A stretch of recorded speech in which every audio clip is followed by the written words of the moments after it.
Stardust, chapter... Wait a second. This is the wrong Stardust. Stardust, the date.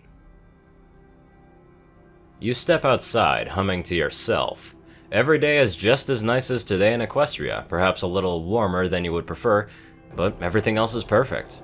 Today, you're gonna meet with Princess Celestia as part of your monthly Come to the Castle and Tell Me About Human History sessions.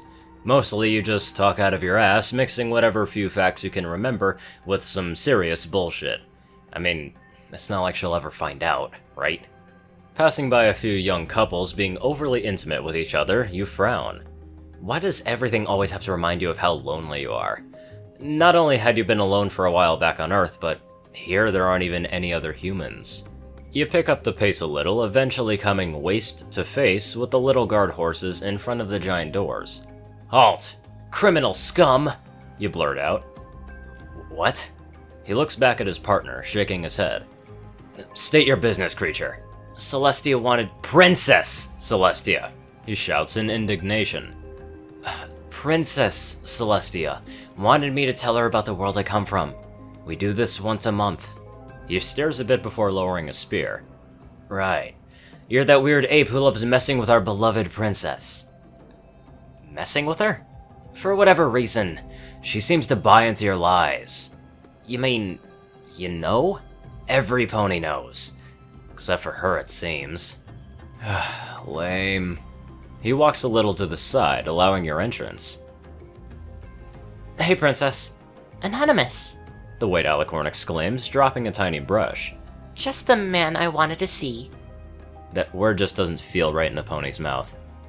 "Well, yeah, you asked me to come and regale you with all the wondrous tales from my homeworld or something like that?" Anon, do you know what day it is today?" "No idea, but does that have something to do with how literally every pony is sucking faces with their significant other?" "Pretty much, yes." She hovers a little piece of paper and you read it. Damn it, even here they have that bullshit. Capitalism, man. Weak. "Huh?" She inquires. "Nothing." You try to brush those bad thoughts aside. "So, what would you like to know today?" "I would like to know if you would like to..." She looks around with an uneasy expression. "I'd like to know if you would go out with me today, as my date." Your only reaction is one of incredulity.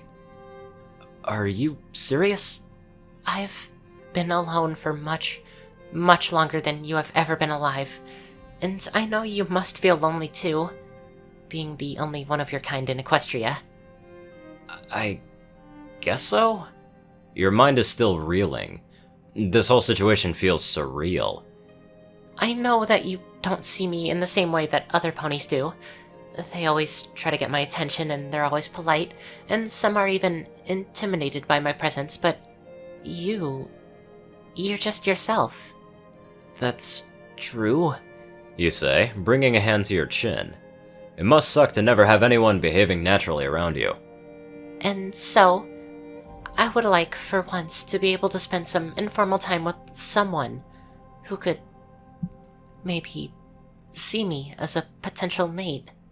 So, there's that. That gorgeous, magical, immortal white horse wants your dick. Said dick reacts accordingly as you take in this new information. Dong status expanding. Sure, Celestia, I'd love to be your date for today." Man, what had started as a shitty day is turning out to be nothing short of a miracle. "Great." She smiles happily before giving you a hug. You reciprocate by wrapping your arms around her soft, slender neck. God, you hope you'll be able to cuddle with her at some point. How could she be just so soft? "Oh, and there is one little favor I would like to ask of you, Anon." Yeah? "I know you're not going to treat me any different than usual, but if you..." Want me to be extra romantic?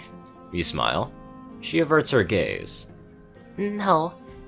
Actually, you see, I've had a little fantasy for a very long time."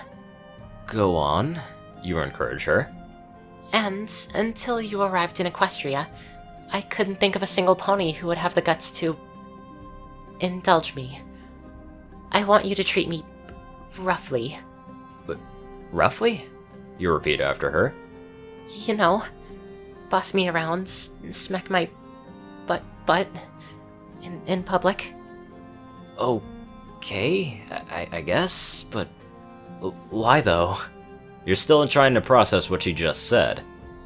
It turns me on. Holy shit. Dong status reaching into infinity. You couldn't get her to come with you to that Griffin restaurant you love so much, but fuck! Not even the juiciest steak in the world could compare with this. This being the Princess of the Sun snuggled against you as you drink your coffee. The food was nothing to write home about, but that wing she has around you. You thought her neck was soft, but this redefines softness. You're silently wondering if every part of her body is equally soft. Anon? Yes, Tia? Thanks. I just want to thank you for this. I needed it too. God, you're so warm. How about we get out of here and go back to the castle? So, you still want to hear more of my stories? As long as we're in the same position we're in right now, I'd listen to anything. You get up, pay for your meal, and walk behind Celestia, but not before smacking her ass. The stares you received were interesting, to say the least. The rest of the day and night is a blur for both of you. You are Celestia, and you just had the best time of your entire life. Anon lasts literally 100 times stronger than the average stallion, and he's just so passionate. And so are you. However, right now you're afraid to open your eyes. You're afraid to open them and see crumpled sheets covering an otherwise empty side of the bed. Before you can overthink this even further, something moves behind you and you are suddenly finding yourself being flipped around. Opening a fearful eye, you see a familiar face smiling at you. Hey there. The arm he used to turn you over to face him is still wrapped around your back, gently massaging one of your wings. Anon? What do you see me as? My new girlfriend. No, not that. You blush. I mean, some ponies see me as a motherly figure. Well, sure. Obviously that's not the case for me. Some see me as a leader. Well, isn't that what you are? You don't reply. Well, some others see me as a goddess. A literal deity. You look into his eyes. Do you see me as a god, Anon? Anon snorts. Are you an ever-receding pocket of ignorance? Well, no. Then no. You're not sure how to proceed from there. While you love him, you don't think you'll ever fully figure him out. Like yesterday, before things got really heated, he was telling you about a star in his world. And so you see, if you say Beetlegoose 3 times in a row, the star explodes. Its core collapses under its own gravity, moving about like a quarter of the speed of light, while the rest of the matter is violently catapulted into space. And this happened in your world? You ask incredulously. Sure did. Did you see the star explode? No. Well, then how do you know if it's true? Well, we'll know in 640 years, won't we? You're starting to think that maybe, just maybe, he's messing around with you and none of his stories are true, but right now, you're content with just sitting there in your bed, a tired Anonymous holding you close to him. Sitting at home with Celestia next to you, you're watching TV. Or rather, you're trying to find a channel that doesn't suck ass. Even as immature as you are, some programs simply shouldn't exist. Honestly, farts aren't that funny. Hey Terrence, could you look inside my ass? Sure thing, Philip. You let out an involuntary chuckle, which is interrupted by the door opening. Sorry for, letting ourselves in. A tall blue pony says, standing a few feet away from you. Her mane is much like Celestia's, but more starry. Sister? What are you doing here? We need you at the castle. Your nephew has come here. Celestia interrupts as she pats the empty side next to you with a hoof.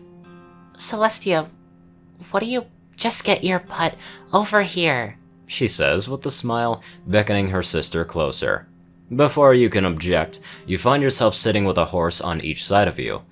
Not that you would object, because Luna is just as soft as Celestia. This is most pleasant, Tia.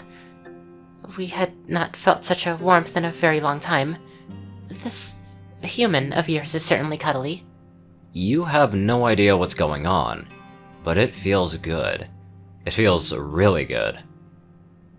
4.5 hours. That's how long they've been sleeping sleeping on you. Come on, girls, I need to get up. Come on, seriously. Hell, I thought that faggot Blue Balls did something wrong or whatever. Don't you need to go check that out? You're getting a little pissed off at this point, but while you could boss her around in public, it's a different matter in private. You've been together for 1 day, and she's already very good at making you do what she wants. Damn it, you've had enough. Essentially pushing them off of you, you get up and shout, "Respect my authority!" No. Celestia replies flatly, her horn lighting up. You sigh in defeat, letting yourself be magic to back up onto the couch. It still feels good, though.